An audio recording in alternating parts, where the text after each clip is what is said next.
Hey guys, welcome back to our channel Famco vlogs. देखिए, आज हम जा रहे हैं आगरा का ताजमहल देखने के लिए, जो कि 7 वंडर्स में से एक है। तो आज हम आए हैं पापा के साथ, भाई के साथ। मेघा क्या कर रही है? आराम कर रही है। मेघा क्या कर रही है? कुछ सो रही है गाइस। ओके। और यहाँ हम आ चुके हैं होटल में, और देखिए यहाँ पर कितना सुंदर एक्वेरियम है और कितनी ब्यूटीफुल फिशेस हैं। आप देखो यहाँ पर कितनी सारी फिशेस है और कलरफुल भी हैं। सबसे सुंदर तो ये वाली है। मुझे भी यही सबसे अच्छी लगी। इस बार रुके हैं हम होटल प्रेसिडेंट में। यहाँ पर ये बढ़िया सा एक्वेरियम अभी दिखाया था, और यहाँ पर है खाना खाने के लिए डाइनिंग रूम। तो चलिए सबसे पहले खाना खाते हैं।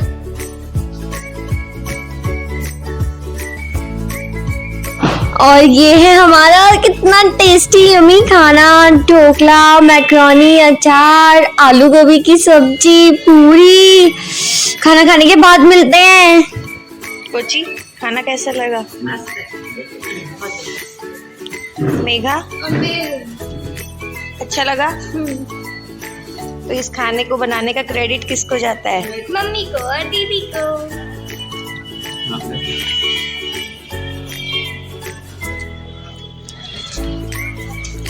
अब हम ताजमहल जाने के लिए पहुंच चुके हैं मंडी चौराहा गेट पर।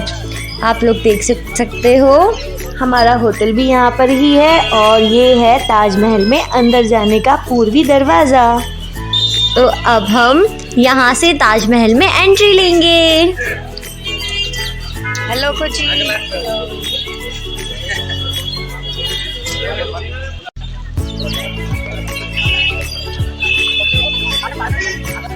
ताजमहल में आए हैं, आपका हम स्वागत करते हैं। वेलकम। चलो हम आपको हमारे साथ घुमाते हैं। आओ, आपको हम ताजमहल दिखाते हैं। आइए। सब कुछ भी है। हमने लिए हैं जूतों के ऊपर पहनने के लिए कवर। क्या? चलो। मेघा को याद आया कि इसने अपनी जुराब नहीं मोड़ी है, तो देखो गाइस अपनी जुराबें मोड़ रही है स्टाइल के लिए।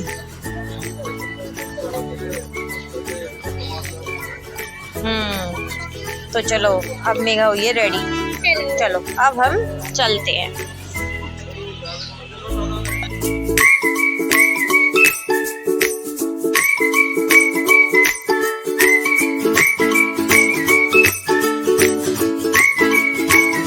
पूरे रास्ते में ताजमहल जाते वक्त जो रास्ता है, वहाँ पर जगह जगह पर ऐसे सैंडस्टोन के ऊपर ताजमहल से जुड़ी हुई और मुगल इतिहास से जुड़े हुए काफी सारी पट्टियां लगी हुई है, और जिन पे उनके बारे में कुछ ना कुछ लिखा हुआ है। तो ये देखिए, ये ताजमहल की नींव से संबंधित है। ताजमहल की नींव आबनूस की लकड़ी से बनी हुई है, जो कि लगातार पानी से टच होने पर और मजबूत होती जाती है। इसीलिए ही ताजमहल को यमुना के किनारे बनाया गया है। और अब हम यहाँ पर है ताजमहल का सपना। तो आप देख सकते हो, ताजमहल को शाहजहां ने अपनी वाइफ मुमताज महल के लिए बनवाया था, और उन्हीं की कब्र को रखने के लिए ताजमहल बनाने का सपना देखा गया था। और आज भी ताजमहल के अंदर उनकी वाइफ मुमताज की कब्र है।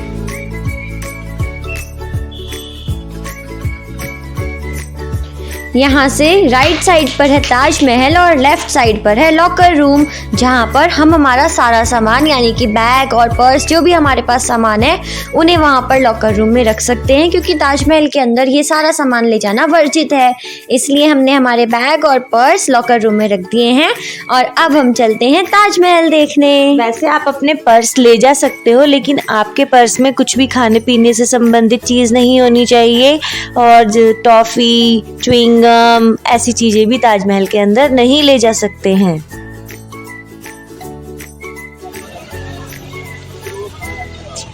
ये है ताजमहल में जाने से पहले टिकट विंडो। ताजमहल के अंदर जाने का नॉर्मल टिकट है 50 रुपीज, और मकबरे के भी अंदर जाने के लिए होता है 250 रुपीज। तो हम यहाँ से ऑफलाइन और ऑनलाइन दोनों तरह से टिकट खरीद सकते हैं। लेकिन क्योंकि हम यहाँ पर आए हैं विश्व धरोहर सप्ताह के अंतर्गत, तो इसलिए विश्व धरोहर सप्ताह के अंतर्गत ताजमहल में एंट्री है फ्री। तो हम यहाँ पर फ्री में एंट्री ले सकते हैं विदाउट ऑफ एनी कॉस्ट। ये तो आप देख ही सकते हो, यहाँ पर चेकिंग हो रही है। चेकिंग के बाद ही हम अंदर मेन एंट्रेंस में एंट्री ले सकते हैं। और अब टिकट विंडो से टिकट लेने के बाद और चेकिंग करवाने के बाद हम यहाँ पर ताजमहल के अंदर इस मुख्य दरवाजे से एंट्री ले रहे हैं।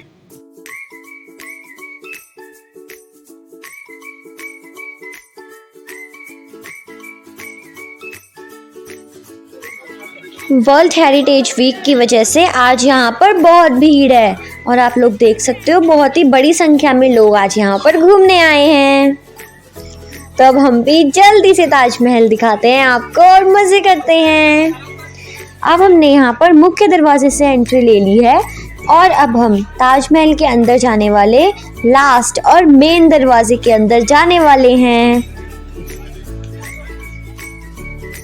और यही है वो आखिरी गेट जिसके अंदर कदम रखते ही हमें दिखेगा दुनिया का 7वां अजूबा ताजमहल। तो चलिए अब हम यहाँ से अंदर जाते हैं और इसे रेड सैंडस्टोन और वाइट संगमरमर से मिलाकर बनाया गया है। और ये जो व्हाइट कलर आपको दिखाई दे रहा है ये कोई कलर नहीं, ये बल्कि संगमरमर से ही उकेरी गई नक्काशी है। और ये जो लिखा हुआ आपको उर्दू लैंग्वेज में दिख रहा है ये भी पत्थरों को ही तराश के बनाया गया है। ताजमहल के अंदर जाने वाले इस मुख्य दरवाजे पर ये लकड़ी और लोहे से निर्मित गेट बना हुआ है जो कि बहुत सुंदर और बहुत बड़ा है और ये उसी समय का है। जब हमने इस दरवाजे से अंदर प्रवेश किया तो आपको ये दिख सकता है यहाँ पर इस तरह का एक स्ट्रक्चर बना हुआ है जो कि ऊपर से डोम शेप का है और इसे अंदर भी थोड़ा ताजमहल से मर्ज करते हुए संगमरमर से बनाया गया है और इसके अंदर भी काफी अच्छी नक्काशी और कारीगरी है। ये झूमर शायद उसी समय का होगा या फिर ये उनकी लालटेन भी हो सकती है। और यहाँ पर शायद संभवतः सैनिकों के रहने का इलाका होगा और यहाँ पर सैनिक यहाँ से ऊपर जाते होंगे जो दरवाजा बंद हो चुका है ताकि दूसरे लोग ना चढ़ पाएं और वहाँ ऊपर झरोखे तक सैनिक पहुँच सकते होंगे। यहाँ पर शायद गार्ड्स बैठा करते होंगे जो कि आने और जाने वाले लोगों की चेकिंग करते होंगे और शायद ताज की सुरक्षा का काम करते होंगे। और ये आ गया है दुनिया का 7वां अजूबा ताजमहल। देखिए गाइस ये कितना ज्यादा सुंदर लग रहा है, सच में ये बहुत ब्यूटीफुल है और सूरज से आने वाली हल्की हल्की सनलाइट में कितना ज्यादा चमक रहा है। और अब हम आ गए हैं ताजमहल के बहुत पास। आप लोग देख सकते हो ये है ताजमहल और इसके चारों तरफ इस तरह की 4 मीनारें हैं। अब हमने आपको ताजमहल का ये वाला व्यू दिखाते हैं। अब हम इसके और पास जाएंगे और ये आ गया है ताजमहल के पास बना हुआ कुआं जहाँ पर यहाँ पर रहने वाले सभी लोगों के लिए पानी की आपूर्ति की जाती थी। ऐसे कुएं तो अपने घर के पास हजारों हैं। और उस तरफ है म्यूजियम आपको बाद में दिखाएंगे। अब हम ताजमहल के पास आ रहे हैं और ताजमहल के चारों तरफ इतने सारे बाग हैं और इतने बड़े बड़े रास्ते हैं कि चलते चलते ही थक जाओ।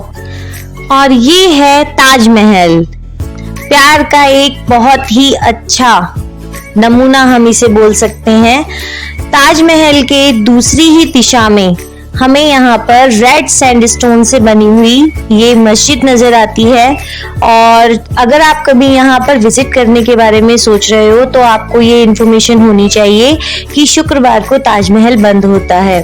और ये जो भी आपको मस्जिद दिखाई थी उसी के ही सामने है वजू हौज। जब नमाज अदा करने के लिए जाना होता है तो उसमें सब वजू करते हैं। तो ये जो वजू हौज है यहाँ पर सब अपना मुंह हाथ वगैरह धो के और फिर नमाज के लिए जाते हैं। और इसके ही जस्ट पीछे है ताजमहल और वजू हौज के सामने है मस्जिद। जब हम ताजमहल को करीब से देखते हैं तो हमें इसके ऊपर बने हुए ये सुंदर नक्काशी दिखाई देती है और साथ ही ऊपर कुछ लिखा हुआ दिखाई देता है। तो ये सब कुछ पेंट करके ब्रश की सहायता से नहीं बनाया गया है और ये सब लिखा हुआ भी पेंट करके लिखा नहीं गया है, बल्कि संगमरमर को काटकर छोटे छोटे पत्थरों से नक्काशी की गई है और ये सब कुछ उर्दू भाषा में लिखा गया है, उर्दू और अरबी लैंग्वेज।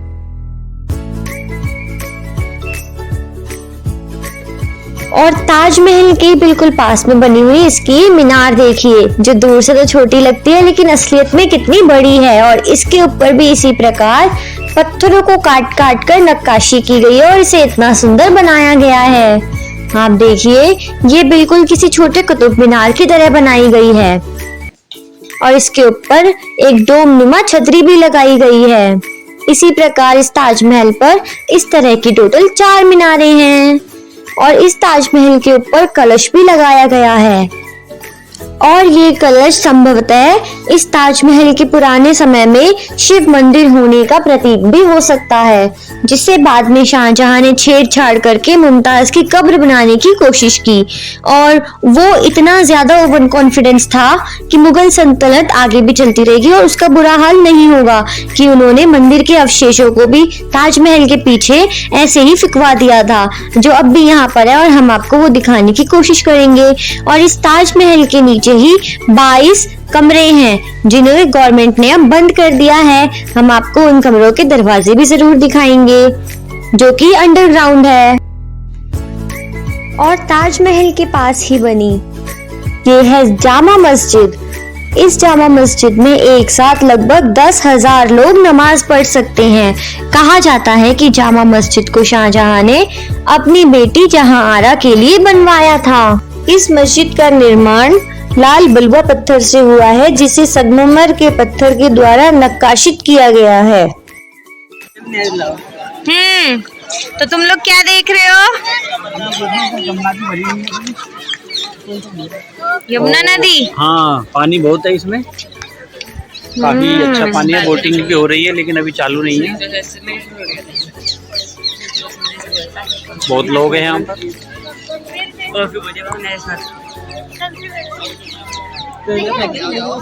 4-5 फुट दूर रेलिंग लगी हुई है जिससे लोग गिर नहीं जाएं। अच्छा, शूटिंग वगैरह करते हैं ना कि ताजमहल पीछे से दिखाते हैं, तो ये सामने की जगह जो दिख रही है वहाँ पर हीरो हीरोइन बैठ जाते हैं। वहाँ पे होती है शूटिंग, जो पीछे से बैकग्राउंड में दिखता है ताजमहल। और वो निशु तिवारी का व्लॉग आया था ना, वो पीछे वो दीवार दिख रही है गाइस, देखो वो यहाँ पर इधर से उसने बनाया था, क्योंकि उसको उस दिन एंट्री नहीं मिली थी, ताजमहल में बंद थी। और ये जो हरियाली लगी थी चौकी की झोपड़ी, हाँ, गार्ड रहते हैं रात में, सुरक्षा गार्ड रहते हैं, एक बोरी, एक टीन। क्यों रात में कोई ताजमहल को ले जाएगा? से कोई उड़ा देता। हाँ। और ये है ताजमहल के तहखाने में जाने वाली वो सीढ़ियाँ, वो रास्ता जहाँ से ताजमहल के नीचे तहखानों में पहुँचा जा सकता है, लेकिन गवर्नमेंट ने इसे जाल से बंद कर दिया है। हम जब पहले यहाँ आए थे तब यहाँ पर ये जाल नहीं था, लेकिन अब यहाँ पर जाल है। और इंटरेस्टिंग बात यह है कि यहाँ पर बड़े बड़े अक्षरों में लिखा हुआ है कि कृपया यहाँ पैसे ना डालें, लेकिन फिर भी लोगों ने यहाँ पर बहुत से सिक्के डाले हुए हैं।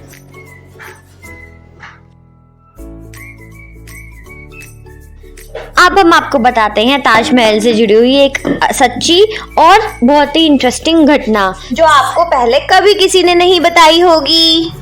सेकेंड वर्ल्ड वॉर के दौरान 1942 में जब इंडिया पर ब्रिटिश शासन चला करता था, उस समय जब हवाई आक्रमण हो रहे थे, उस समय पूरे ताजमहल को मोटे मोटे बांस की लकड़ियों से, बांसों से और घास फूस से ढक दिया गया था, ताकि जापान और जर्मनी ताजमहल के ऊपर हवाई हमले करके इसे क्षतिग्रस्त ना कर सके।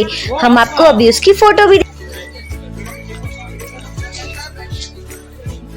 गाइस, अब ताजमहल इतना बड़ा है तो उससे जुड़े हुए फैक्ट और इन्फॉर्मेशन भी बहुत लंबी लंबी होंगी। और अब देखो, पहले ही इतना सारा टाइम हो गया है तो एक वीडियो में कवर करना बहुत मुश्किल काम है, तो इसलिए बाकी जानकारी देंगे हम आपको सेकंड पार्ट में। तो मिलते हैं आपसे नेक्स्ट व्लॉग में। Till then bye, thanks for watching. अरे रुको रुको रुको, जाओ मत, जाते जाते वीडियो को लाइक करो, चैनल को सब्सक्राइब करो, कमेंट करो और वीडियो को शेयर करना तो बिल्कुल मत भूलना।